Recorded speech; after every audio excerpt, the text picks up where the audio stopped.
Chuck.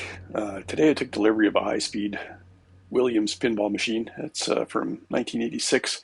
It's the first run of the System 11 boards that they made. Um, I just got this board out and been doing a bit of visual inspection on it. And at first I thought it was not too bad, but it looks like this thing's actually been reworked a bit from the Southern Music Technician. I can see right off the bat there's been three of the tip 122 NPN Darlingtons replaced, and also the 2N 4401. Where is it? In here. So yeah, there's a pair here, and then these two tip 122s have been replaced. Under this transistor, it looks like it really got hot because the solder mask silk screen and traces are actually burnt off the top and the bottom of the board, and you can see the fiberglass weave of the circuit board. It's been reworked. It might work, but one of the other things I noticed is that on this U27, which is the program ROM, there's a pin that's sticking sideways out of the socket, and actually, that's going to be bigger than a 2732. In any case, that's probably the ground pin. So the fact that that thing's stuck, well, not in the socket, means that this might not even fire up. That's what the, well, fellow that dropped the board off said the game just stopped working. If it was just the transistors that were blown, I suspect there would be parts of the game would stop working, but I doubt it would work or quit working completely unless a bunch of fuses were blown or the power supply was taken out. All right, here's a quick overview of the problem spots in this board that I noticed. Visual inspection, there is the pin on U27. It's sticking out of the socket. That's not good. Come over here, you can see the rework on the 7408, which is a quad dual input NAND gate. So that's just basically part of the driver circuitry for the solenoids.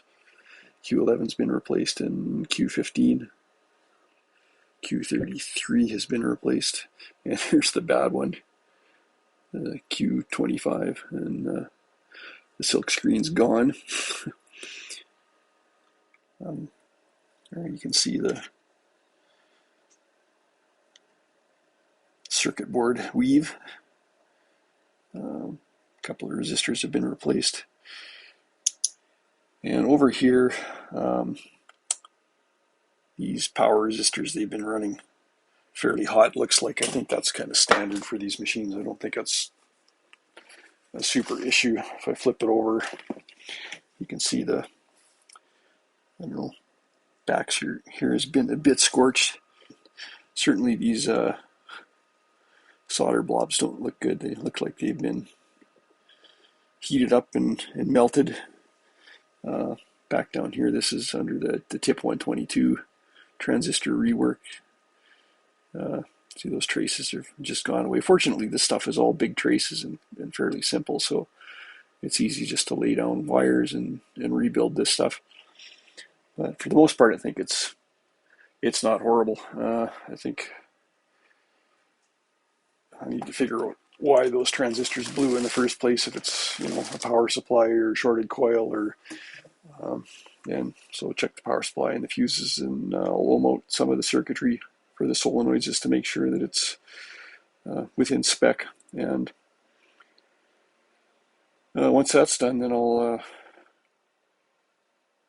pull out U27 and straighten the pin. I might actually go stick it in the EEPROM reader, make sure the right code's on there and stuff, because these look like they've been reworked at the sound chip and the program chips. Anyway, this is should be a challenge and should be kind of fun. And if this board doesn't work, there's actually a Rotten Dog board in this box here that's basically a remanufacture of this original System 11 board. I think they're good for the, I don't know, System 11 A, B, and C vintage of boards, but I've heard on the high-speed games that the Rotten Dog boards are not quite right, and the sound can kind of come out funny. So anyway, I'm gonna do my best to get this System 11 board up and running.